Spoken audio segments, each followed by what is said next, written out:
right, well, we can get started. I think some more people will join us. So welcome to our Seasteading Social. We've been hosting these monthly Zoom events since November, and it's good to see the attention is growing. So today's event is our part 2 of our governance discussion, and our guest speaker is Titus Gebel. He is a board member for the Seasteading Institute. He's also founder, president, and CEO of TIPOLIS Corporation, which is investing in projects to build private cities, and founder of Free Private Cities Foundation, author of the Free Private Cities book. So welcome, Titus, and go ahead and start your presentation. Oh, sorry, one note. This event is being recorded. We're going to release it on our YouTube channel and our Odyssey video channel. So if you are uncomfortable appearing on a video, keep that in mind. When we do questions and discussion, you can submit through chat, but just want to let you know we're being recorded. Yeah, thank you, Carly, for the warm welcome. I'm going to talk a little bit about free private cities and what could we learn from that and what can be used in a seastead environment from that concept. And maybe some of you are already familiar with the concept, others not. So I had the idea to start with a short video, which is only about a little bit more than 1 minute, to give you a first impression what this is all about. Then we will get into some PowerPoint slides, and then it's up to you, open for any questions and discussions. So let me just here now get my screen shared.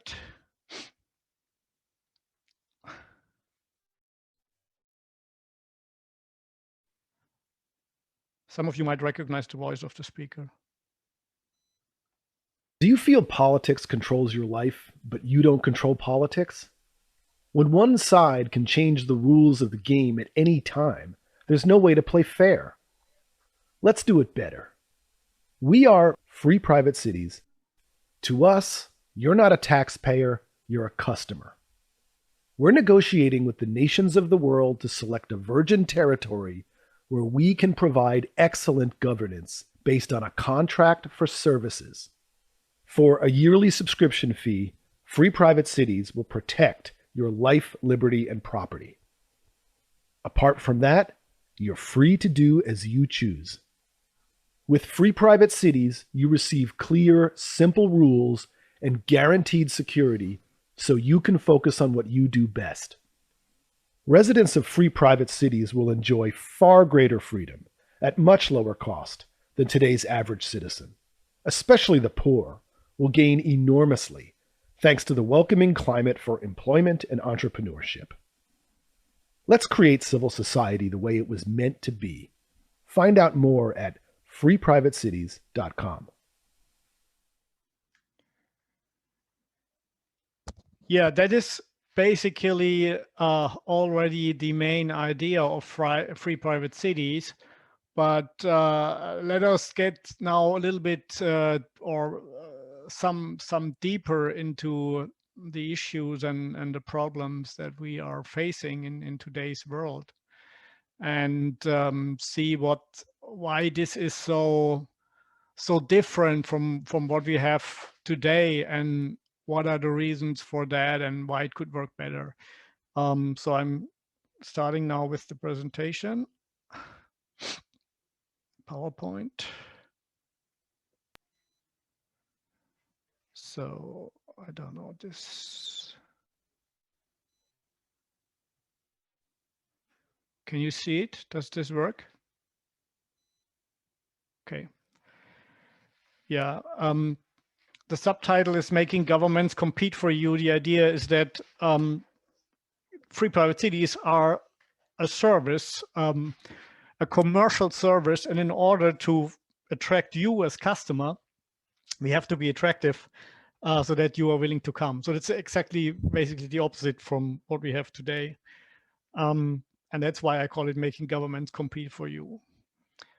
And you will see that many of those points can be also applied to seasteads. So first of all, we have to understand the problem, and that is in this cartoon. Why did you guys steal my bike? And says a small boy, and the two bigger guys say, we didn't steal it, we formed a democracy. Being the majority, we declared law that we own your bike. In this small cartoon is basically the whole problem of our current society condensed. And I'm not talking about dictatorship, right? I mean, I think we all agree that having absolute monarchs or dictators telling us what we have to do is not an option. So, but what is the problem with democracy? Here you see the problem with democracy. The problem with democracy is that in its pure form, it's just majority rule, right? So you're not protected against it.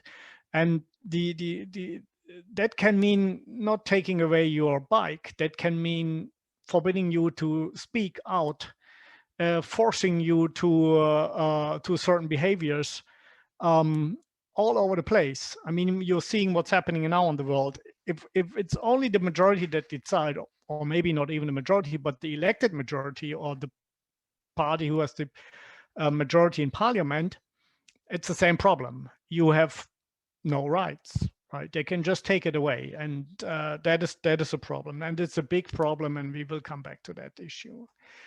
So we are told that this guy is called is Jean-Jacques Rousseau, and he is supposedly one of the inventors of what we call the social contract. And all of the systems today, they claim, or I would say the free systems of the West, they claim that they are based on a social contract. The problem with that is that even Jean-Jacques Rousseau had discovered this, what is here in this quote. And of course, they never tell you in school, but that's what he said. Even majority rule is subject to prior agreement and requires initial consent of every single person. Why is that? So, because otherwise it's just arbitrary. A group of, say, 30 people, that's here, that's us here in this social gathering. We could decide that with a majority of 16 against 14, that the other half has now give all the money to us, right?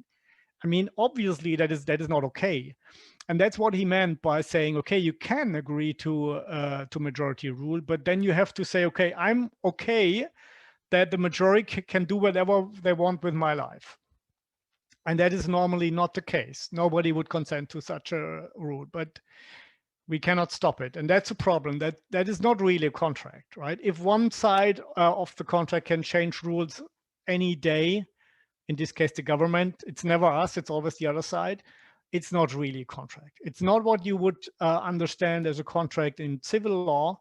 And it's not even a contract, a social contract, according to what Jean-Jacques Rousseau had thought. Because we didn't agree prior to our being in a society that we are subject to majority rule in all aspects of our life. At least I didn't. And probably you neither. Okay. So what is the alternative? Well, one alternative is my proposal of a free private city. And a free private city is basically, it's a private company that is protecting your life, liberty, and property. And that is actually, it's a governance service provider, because government is that's my thesis. Government is a product, is a service as any other service as well. It's not a demigod. Because what each of us wants is not to be killed, not to be robbed, security, protection of our life, but also of our liberty to move and say things, and our property that we have acquired. So that is, interestingly, the only thing that I would say all 8 billion or 7 billion humans have in common. That's what we all want, right? Even if we are robbers, we don't want to get robbed again. So we would prefer a society where property is secured. So the point is that this is something where we can say, okay, if this is what people want, protection of life, liberty, and property, and this is what all people want, well, you don't need a government, you don't need a president, you don't need a prince for that. A private company can do that, right? You say, okay, that's a protection government service contract, and you know that costs you about $1,000, $1,500 a year.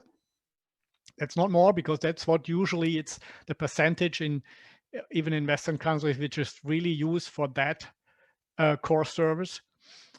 And everything else is laid down in the contract. There will be rules, there will be a legal system, but you can see it before, right? You can say, okay, these are basically our rules, and we guarantee you that this amount is not going to increase unless inflation adjustment or whatever, but you know it in advance. So it's not possible that just the service provider is inventing new rules any day, and by the way, you have to pay double, but you get a service that you have never ordered. And we have to participate in military interventions in foreign continents, and we have to subsidize new technologies that you do not want and that will never be profitable. That is not going to happen in such an environment, because it's a bilateral contractual environment. And on top of that, it's 100% voluntary. So that means if you do not like this system, if you do not like the rules that are laid down in the contract, you just stay where you are. There's absolutely no force. This is an offer. It's not more than an offer by a private company, so to speak. And now, what are the advantages of this model compared to the models we are living in? Well, first and foremost, a lot of people say, profit is not a good thing. No, profit is in this case a big advantage to you as customers, because the operator has skin in the game, right? If he is providing bad services, people will eventually leave and he will become insolvent. So he is, and then he has not only lost his money, but his whole reputation to start the same project again. Whereas a politician, the worst thing that can happen to a politician is that he's elected out of power with a full pension after he had produced damages of billions and billions. That's the worst thing that can happen to him. So if you don't have skin in the game, you probably make not the best decisions. So the profit motive also gives me an incentive to treat customers well and not to waste resources, right? In current system, there's a lot of waste of resources because people are giving things, politicians giving things away for free or supposedly for free to get elected, or to increase their fame by inventing or inviting celebrities, making big conferences and all that. And they have no incentive to treat you well, because they just raise taxes if they don't have enough money. And you can't do anything about it because there's a certain interest of all parties to raise taxes, because then their power is bigger. So this is also would be a fundamental difference to the world of today. And now is another thing which is interesting, and that brings us back to the first example with the bicycle, the stolen bicycle. If everybody has a bilateral contract with the operator fixing the respective rights and obligations, the mutual rights and obligations, there is no forum for people to impose their will upon others, right? It's just not existing that there is something where people can gather and say, hey, let's form a majority, let's lobby the government, let's do something, so that all the rules are changed to our advantage and to the disadvantage of everyone else. That's not going to happen, because it's a clear, strictly bilateral relationship. So you can, of course, assemble with people and make all kinds of things, but this only then is valid for the group members, right? Let me make an example. Let's assume you're living in a free seastead where there's an operator saying, this is the contract I offer, you have all kinds of freedoms. There are some limits and some exceptions, but you can read them. And here, this is the maximum amount we ask you per year. And you see that and say, that's fine, that's fine, that's fine. And then you become a citizen of this seastead. And then there's a group of seasteaders, of fellow seasteaders that, hey, we want to build a great ocean aquarium with whales and dolphins and all that, and it will attract a lot of people. And you say, well, yeah, you can do that, and they say, no, we decide that everybody has to put $1,000 or $10,000 in it. And you said, no, I am not agreeing to that, because I want to spend my money at other places, and they can't do anything against you, right? Because even if they have the majority, they cannot force you to do something. If they would, you would go to the operator, to me, and say, these guys want to force me to pay. And I said, I'm the operator, I'm protecting your life, liberty, and property. And of course, I have the security forces, and I go to those people and say, sorry, guys, that does not work here. Because let's call it Alexander. Alexander has a contract with me, and he's not obliged to join your group, and he's not obliged to pay for the aquarium, right? So that's how it would work in such an environment. And the other good thing is then the city operator, again me, can be held liable. Let's assume you pay your $1,500 per year for protection of life, liberty, and property, and then it's broken into your seastead, right? By night, when you were absent, some people were coming with a boat and steal all those things. Now, then you would go to me and say, wait a minute, Titus, I have a contractual right that you are protecting my property, and you failed. What does this mean? It means you have a claim against me. You have a claim if you are robbed. You have a claim if somebody beat you up or whatever happened. And that's a normal civil contract relationship, right? I promised a service, I did not deliver well. You have a claim of damages. I will have an insurance against that. But the situation is, if I'm not fulfilling my part of the contract, you can hold me liable. Now compare that with the state, right? No chance, right? If the state is not fulfilling what you expect him to do, then you can't do anything about it. And the last but not least, coming back to the initial idea that there's a certain core area that everybody wants to have, all human beings, is this protection of life, liberty, and property. But beyond that, we are different. We have all kinds of other ideas how the living together should work. And now this is also something where we can come up with different types of free private cities. One free private city is maybe more for people who want to live totally in harmony with nature and are responsible, sustainable with everything they eat, with how they move, how they protect climate and all that. And in another area, there might people want to live more in social harmony. That means they are willing to give away 50% of their property and their income, but or even deny property at all and say we are living all a big communitarian system together. That's also fine. Right. So this is was the original idea of the seasteading, that you choose your seastead that fits your personality best, and it's exactly how free private cities are going to work.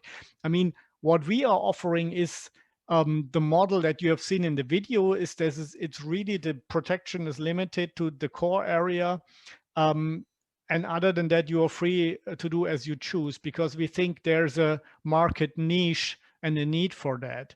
But again, it's possible that other people have other ideas and will come up with other offers. But then it's not necessary to make a big fight about what's the right way. You say, hey, if you don't like it here, just go somewhere else. If you don't like it there, then look at all, hopefully, several or hundreds of different societies and systems that will flourish in the future. There is something that you like, right? You just can choose, like you choose your car or your clothes or your holiday destination. So altogether, you would have a legal certainty and a guaranteed security. The legal certainty is that I'm not going to change the rules, because that's not possible in a bilateral contractual system. Guaranteed security is, again, my main product. of course, you have then more freedom because they're not giving you new laws every month or every year.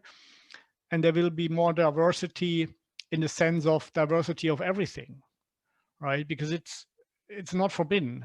Nearly everything is allowed. And you have less politics that is basically putting people up against each other. That's not happening here. So this will lead to long-term stability and prosperity. And that happened to the city in the background, Hong Kong, at least during British rule, where there was no democracy and there was no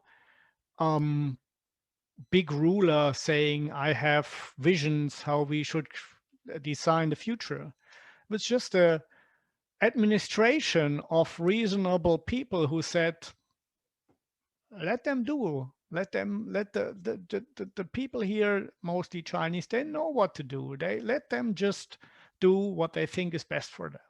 And that brought this society to enormous success, and it flourished enormously. And again, we can make all these free private cities idea applicable to seasteads, because seasteads can also be administered in that way that you have a private operator that is offering you a contract. And you can say, maybe it's not even a private company, it's a corporation of seasteaders or whatever. And the company is owned by everyone. There are all kinds of possibilities, but I think the very important thing is, which is also important for seasteads, and I would urge you to consider that when starting one, is there must be clear rules and you must be protected that the others are not changing that rules, or the operator, and you must have the freedom to exit.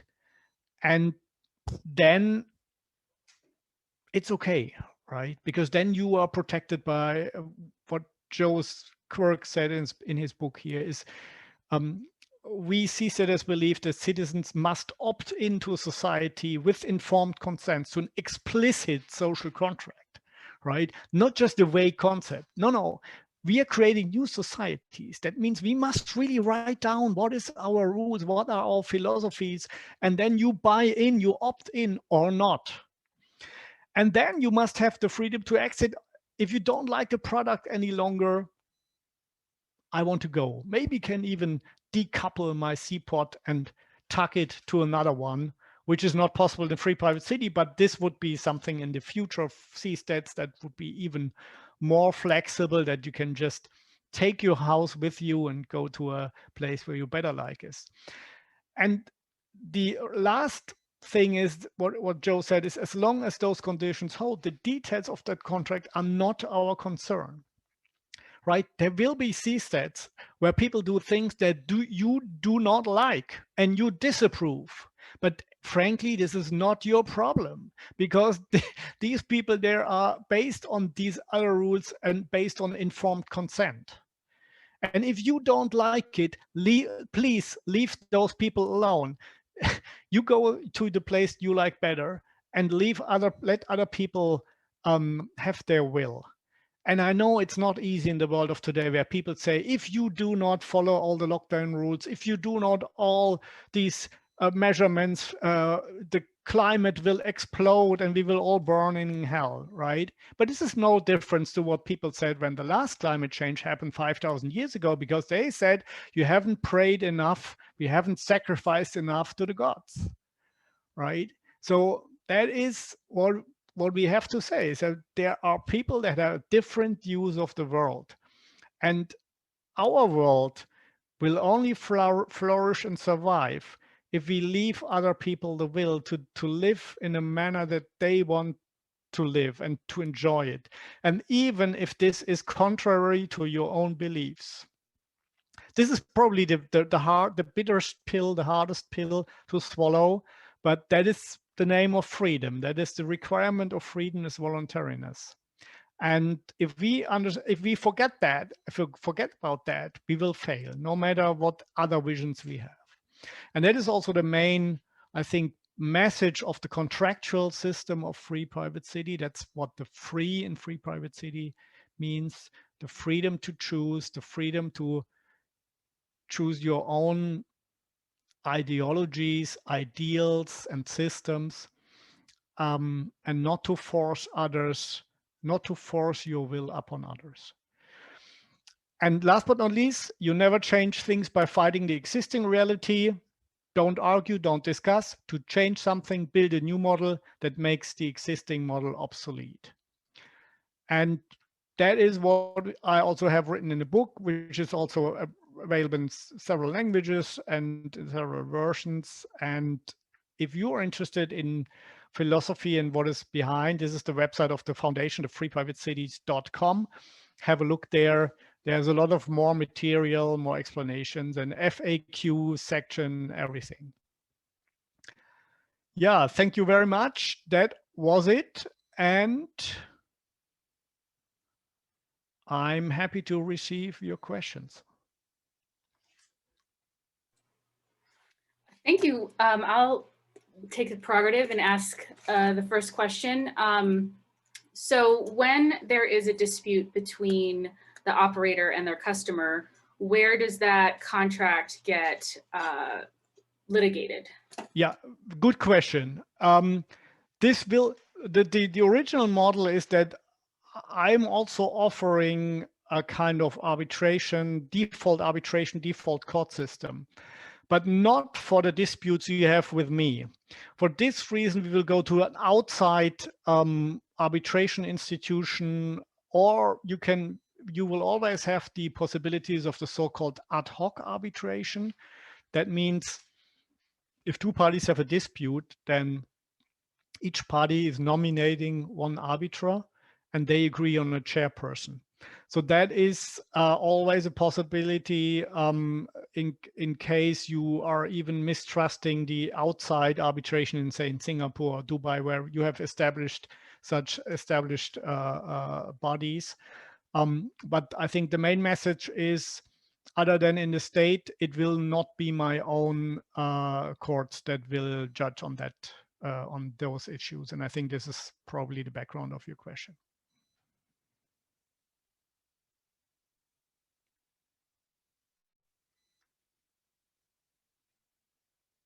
There are a couple questions in the chat. So, well, this comment was about, from Juan Pablo, about what's the connection or similarities between free private cities and the blockchain technologies like decentralized autonomous organizations?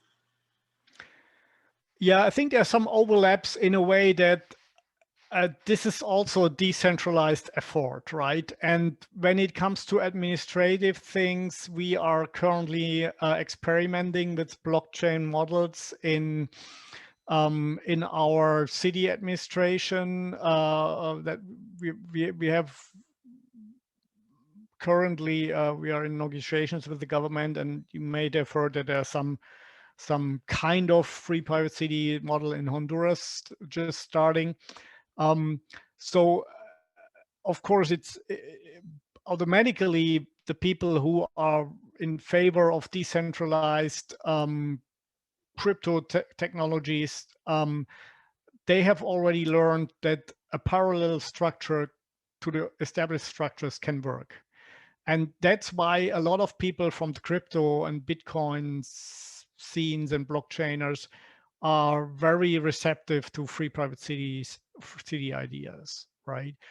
But free private city does not necessarily have to run on a blockchain, right? But we are trying to do that to give more possibilities. I mean, in a free private city can also create new types of property, new types of companies, which are tokenized, right? That is the I would say this is the beauty in the practice, that we can create new things that are adapted to the blockchain much better than the big states can do that.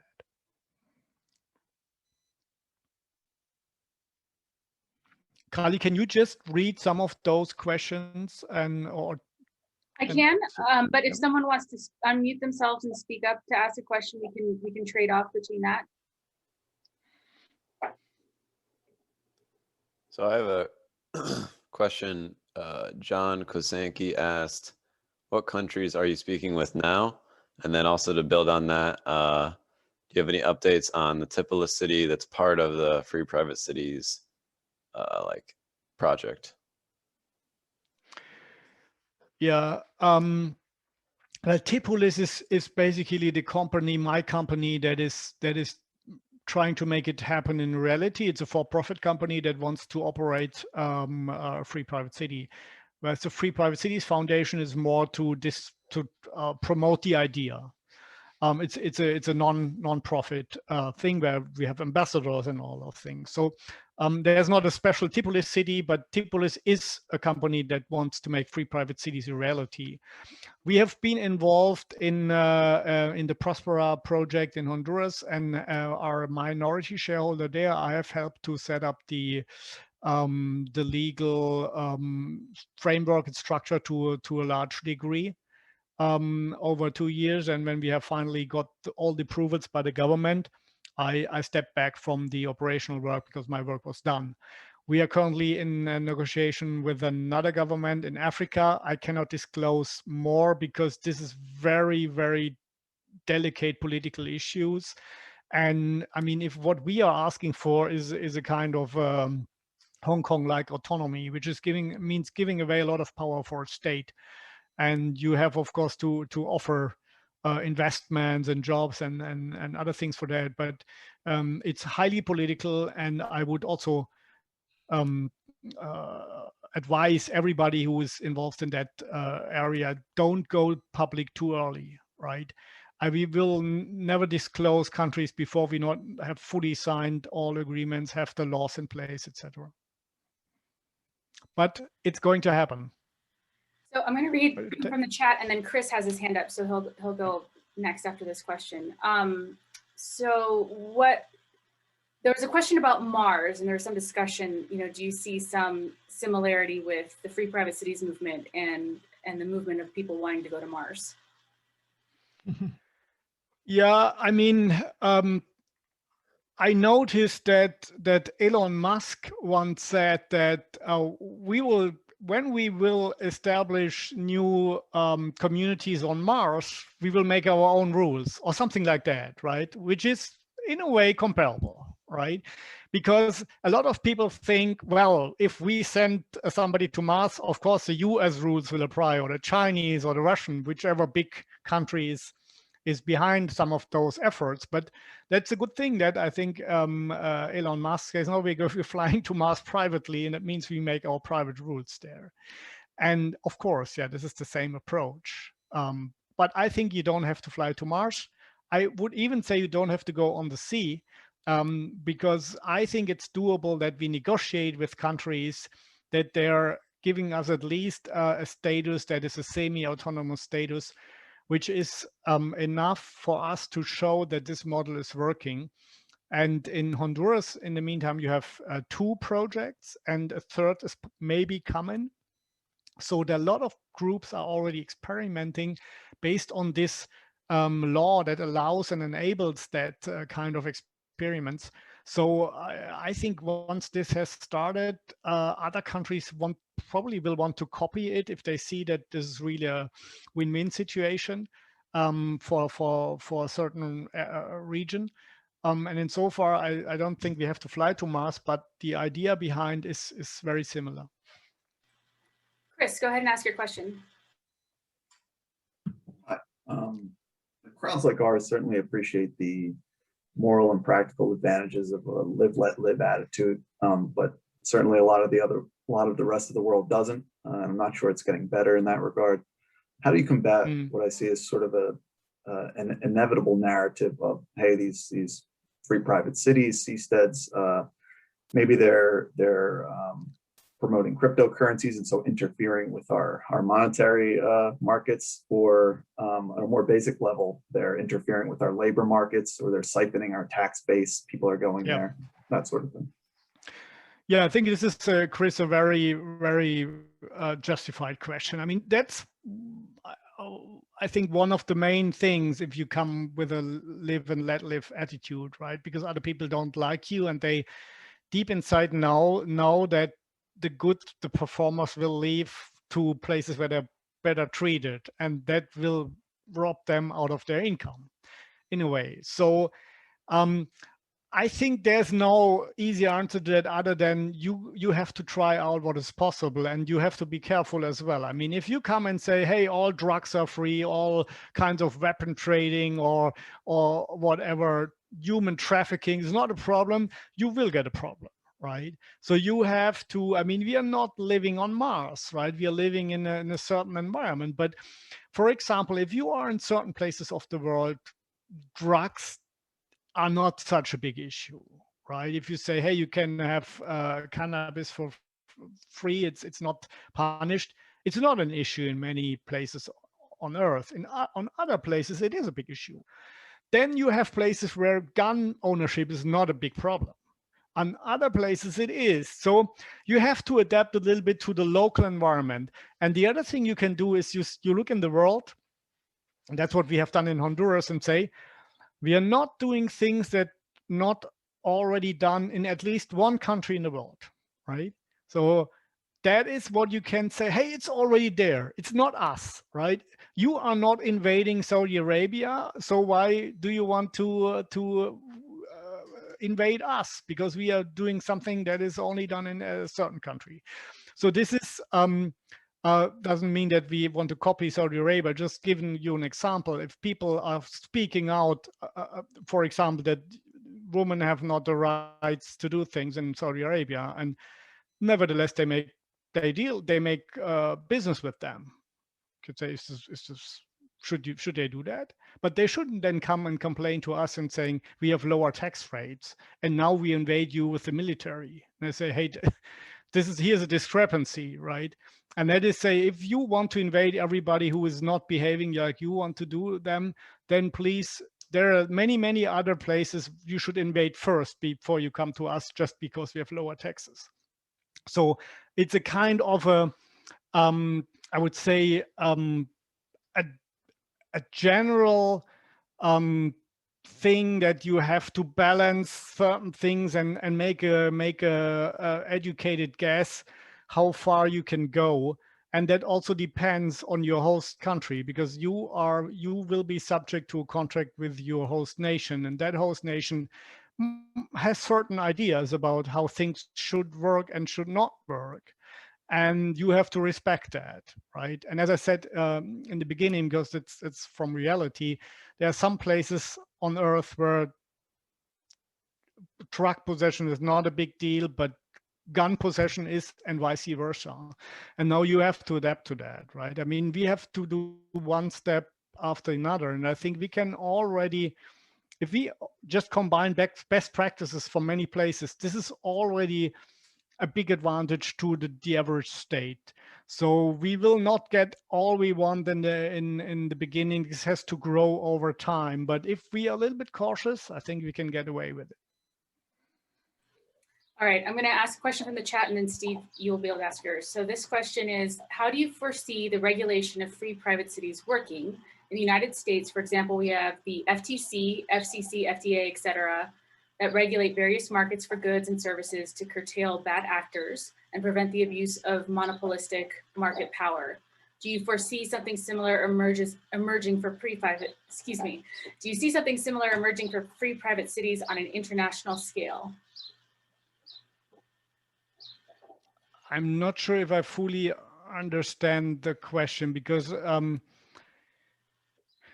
there is no international world government that can regulate that. What can happen is that there is countries like the US or OECD countries who agree on certain standards, but they cannot just regulate free private cities. They can only regulate their own free private city within their territory, right? And then it's probably not a free private city if they can be regulated in all those degrees.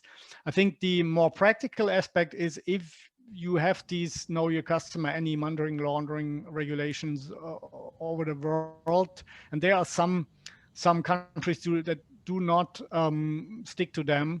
But you have, as a free private city, probably to be a little bit cautious here, that you do not get in the center of organized crime or things like that, and then other countries have a reason to shut you down.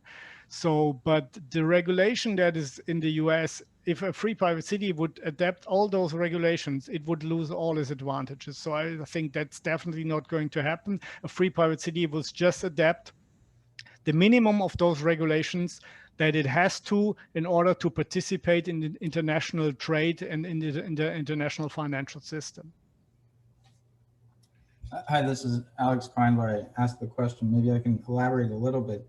I think the the key to the success of this model really is competition among different free private cities, because then they have competitive pressure to actually act in the best interests of the people that they're entering into contracts with. So if there are only, say, 2 or 3 free private city operators that compete with each other in the market, and just forgetting about existing governments, you could end up with a situation like you have in large markets for goods and services, where there are 2 main companies that provide the goods and services, which don't really have an incentive to optimize or act in good faith in the best interest of the consumer.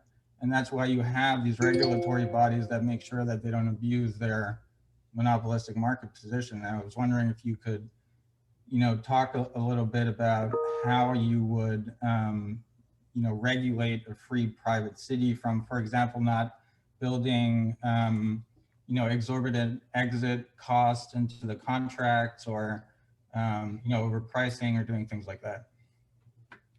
Yeah, thank you, Alex. Yeah, certainly this is a concern, right? That because you are kind of a monopolist in your small territory, you can do all those things.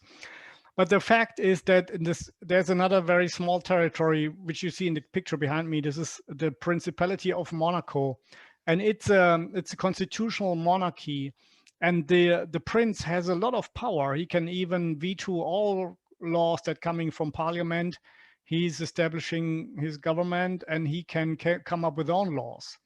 So on paper, he could do all those things that you have mentioned, but he's not doing them. Why not? Because if this happened, then 80% of the inhabitants, which are not of Monegasque citizenship, they would just leave. And the same is true for free private city. Even if there's only 1 or 2 free private cities, don't forget, they're competing with all the other nations in the world. We have about 200 states in the world. And there are states which are successful, like Monaco, Liechtenstein, Iceland are all states that have no debt and have big high security, have a lot of freedom. So there are models. You have Singapore, Dubai, new places, new special economic zones popping up. So there is already a lot of competition. Right, so it's not necessary that, in my view, that we need many free private cities in order to keep us to not start with a monopolistic behavior, because we are already we have a lot of competition, and I think as long as we want to increase our business, which means creating more and more free private cities, or make free private cities bigger, then we have to do what all other service providers have to do. That is provide a good service. And again, a monopoly would mean that people can't go to other providers, which is not the case. You can go to your state, you can go to another state which you like better. But of course, Alex, I would say, it's in the model, it's imminent that there will be more competition, and that is definitely a good thing. It's even a good thing in Honduras that you have not only one sede, but now the second one, and hopefully a third one soon, or maybe even several others, because this is then creating a local competition, and people can try out new things, and that's this trial and error is what makes markets so efficient, that you will find out what works and what doesn't relatively quickly. Whereas it took 70 years for the Soviet Union to collapse, right? But no, in our case, if I see that people are leaving, or other free private cities are more attractive, I'm probably going to start and maybe say, hey, okay, we lower our annual fee because others can do it. And We have seen new models of blockchain-based government that are working. So we're going to introduce that as well. So yes, competition is a problem, but I think, or is desired, but I don't think that monopolistic behavior, even with the very first or second free private city, is an issue. Okay, we have about 10 minutes left. I want to get to 2 more questions. Steve, go ahead and ask your question. Hi there, Titus. Thanks for the talk. In many markets, there is a tendency over time for increased specialization and modularity in the provision of goods and services. In a future in which there is a robust, evolving market for governance, which government services do you anticipate will be split off and offered as independent modules? With one example of this being currencies, which were formerly bundled with everything that a conventional neoliberal nation state used to do, but now we have cryptocurrencies, which are kind of a modular alternative. Yes, Steve.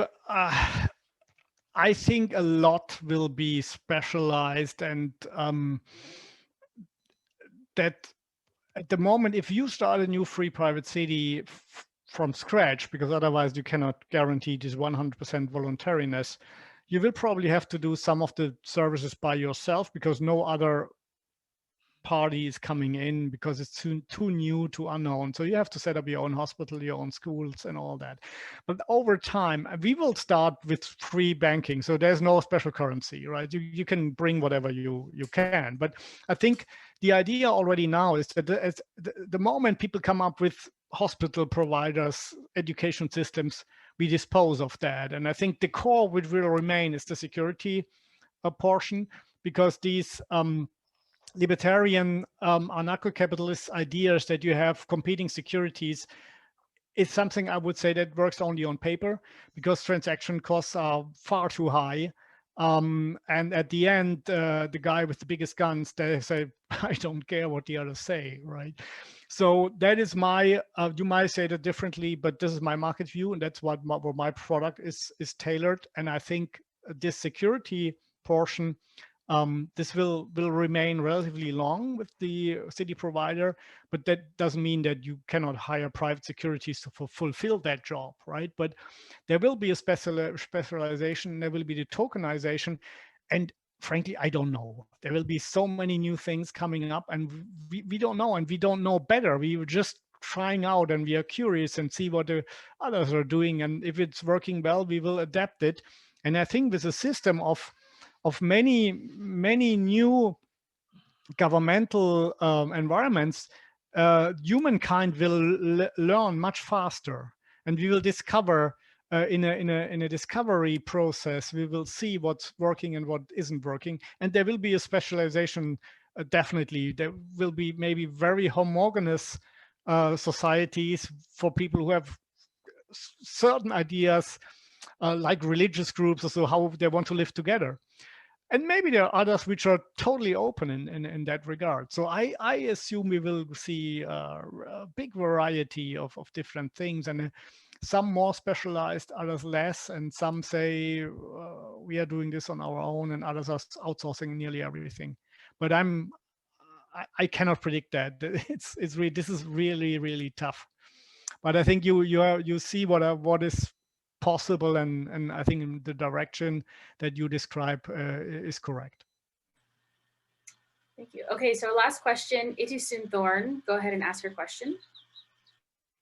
So, Mr. Gebel, we have been discussing about how free private cities will kind of govern its population, but for the first step, how are we actually going to create these cities? Do we have the funds, or are we cooperating with the governments of some certain countries or some organizations? And or are the customers going to pay ahead of time? So what is the plan? Yeah, so the most promising plan is that you start negotiating with governments by asking them if they are in principle okay with such a model. This is the first step, is that you say that some people coming to you and saying, hey, I know a country where this could happen because I know people in the government, et cetera, et cetera. That was a relatively opportunistic approach that we have chosen in the meantime, because there are not many countries that are even, they're willing at all to open up that much. Most are okay with a special economic zone, but what we are asking for is a special administrative zone, which is far more. And when they discover that, they say, oh no, that's a little bit too much. But if some remain, they say, okay, we have to do something because we have economic issues. We have to try out new things. And hey, why not give it a try? And we can say, hey, look, if we don't have created at least 1,000 jobs for your people, not for expats, for your people within the first 10 years, we can dissolve the whole regime again. And so you have no risk. So this is the first, and it's also the most important and probably most difficult step, is negotiate with governments that are willing to give you that semi-autonomy.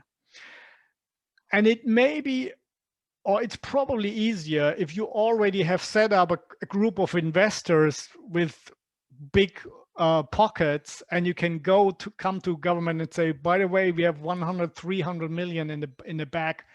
If you agree, there will be big investment, right?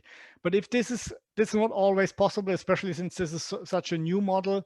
So we are making private financings with investors who like the idea, then negotiate with governments.